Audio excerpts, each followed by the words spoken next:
سيدنا محمد صلى الله عليه وسلم. ربنا افتح بيننا وبين قومنا بالحق وأنت خير الفاتحين. اللهم ارزقنا الحكمة وفصل الخطاب. بسم الله بسم الله بسم الله.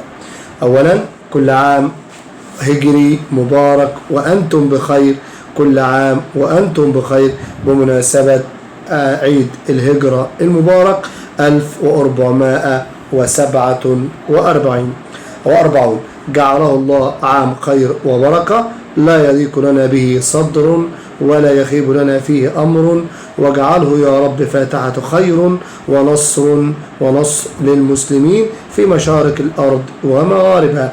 عام هجري جديد، عام هجري جديد.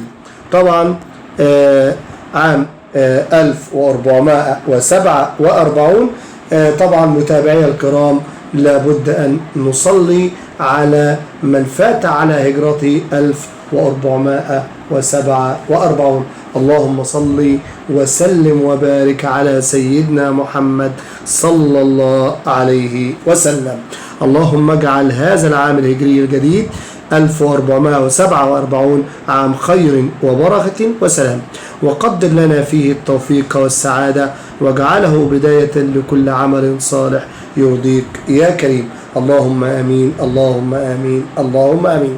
طبعا ما ننساش أهل فلسطين وأهل غزة من دعائنا. اللهم انصر أهل غزة وفلسطين على اليهود الكفرة الملاعين. اللهم اجعل الدائرة تدور عليهم يا كريم. وطبعا دايما في دعائنا اللهم احفظ مصر وشعبها، واحفظ مصر وجيشها، واحفظ مصر وقادتها، واجعلها يا رب العالمين سلما سلاما رخاء سخاء وسائر بلاد المسلمين. اللهم انزل سكينتك على أهل مصر الكرام وعلى كل مسلمي العالم يا رب العالمين.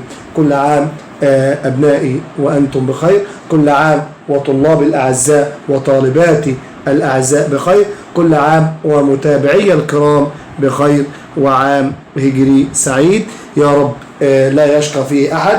نكون في سعادة وهناء، ودايما في تقدم ورخاء، ودايما إلى التفوق وإلى النجاح. وإن شاء الله بكم متابعي الكرام تكون قناة مصر العربية أفضل قناة على مستوى الجمهورية، ولكن طبعا بمشاركتكم فيديوهات القناة ونشر العلم على قناة مصر العربية ومستر محمد سمير.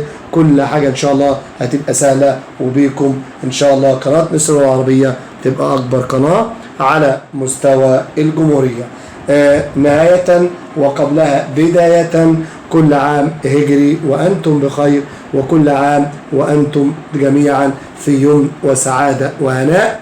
وهجرة النبي محمد صلى الله عليه وسلم هجرة عظيمة فيها فوائد عظيمة، منها الإعداد الجيد، ومنها المؤاخاة بين المهاجرين والأنصار، ومنها الترتيب السليم والتنظيم الصحيح، من أجل أن تكون حياتنا في الدنيا أو حياتنا في الدنيا كلها سعيدة، وننعم في الآخرة بجنة الفردوس جنة الرضوان. وصلى اللهم على سيدنا محمد وعلى آله وصحبه وسلم، والحمد لله رب العالمين، وكل عام وأنتم بخير، وسلام الله عليكم ورحمته وبركاته.